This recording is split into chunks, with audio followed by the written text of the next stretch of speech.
Every empire believes it's different, that its wealth is permanent, that its power is destiny.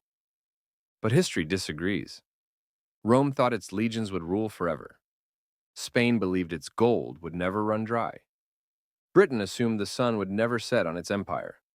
And now, America believes the same thing. But beneath the surface, the same forces that ended every great empire are already at work. This isn't prophecy, it's pattern, a mathematical financial rhythm that repeats through history: debt, decline, and denial. Every superpower follows it, and everyone eventually breaks. Today, the numbers, policies, and geopolitical moves tell us something clear. The pattern is repeating, and this time, the stakes are global. 2,000 years ago, Rome was unstoppable. Its military dominated continents, its economy stretched from Britain to Egypt, and its currency, the silver denarius, was the world's reserve money. But Rome made one fatal mistake. It believed its power could outlast its discipline. To fund endless wars and welfare, it debased its own currency, cutting silver content, printing coins of tin and bronze. Prices soared, trust evaporated, trade slowed. By the 3rd century, inflation destroyed the Roman middle class. Soldiers demanded payment in gold, not money.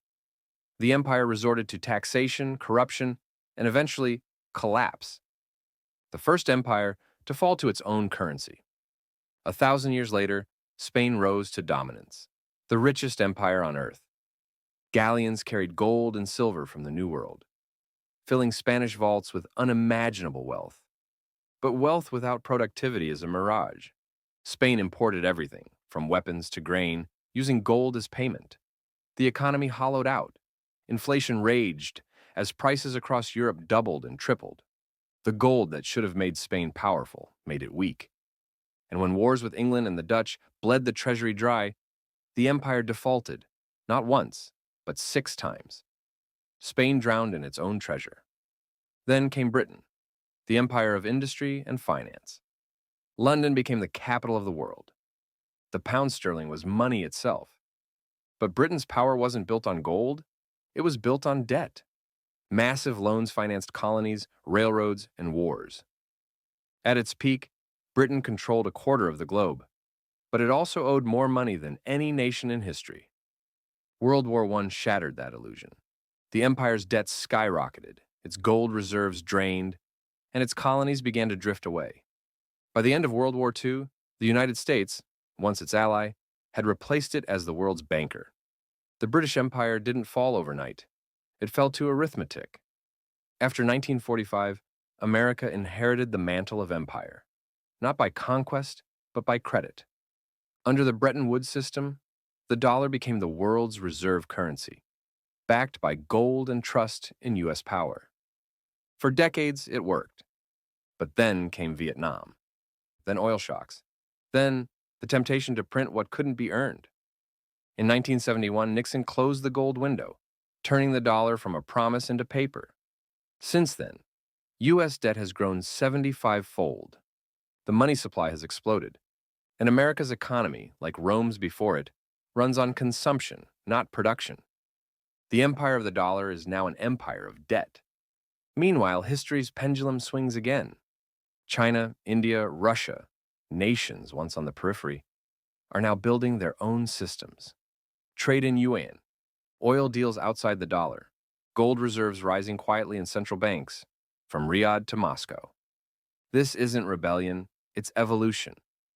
When too much trust is lost, markets do what nations fear: they adapt. And that adaptation is happening now. Every empire follows 7 stages. 1.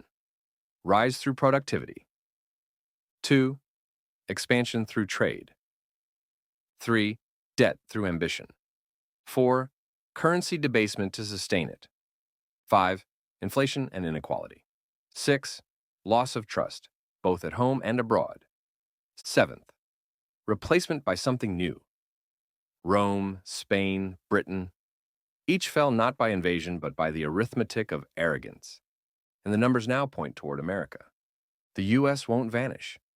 but its dominance and its privilege of printing the world's money is fading. A multipolar world is emerging. Trade routes are shifting. Wealth is migrating, quietly, methodically, to the nations building on real assets, not promises. For ordinary people, that means one thing. The rules of money are changing. Those who understand the pattern early adapt. Those who don't get erased by it. Empires don't collapse overnight. They rot slowly, until one day everyone realizes the illusion has ended. Rome didn't know it had fallen until centuries later. Spain didn't notice until its ships stopped returning. Britain didn't admit it until it borrowed from the IMF. And America? It still believes the dollar is eternal. But history whispers the same warning. Every empire falls the same way. If this opened your eyes to what's really happening, subscribe to the Wealth Forum, where we decode the truth about money, power, and the future of finance. Because the next collapse won't be written in history books. It'll be written in your portfolio. Thanks for watching. See you in the next one.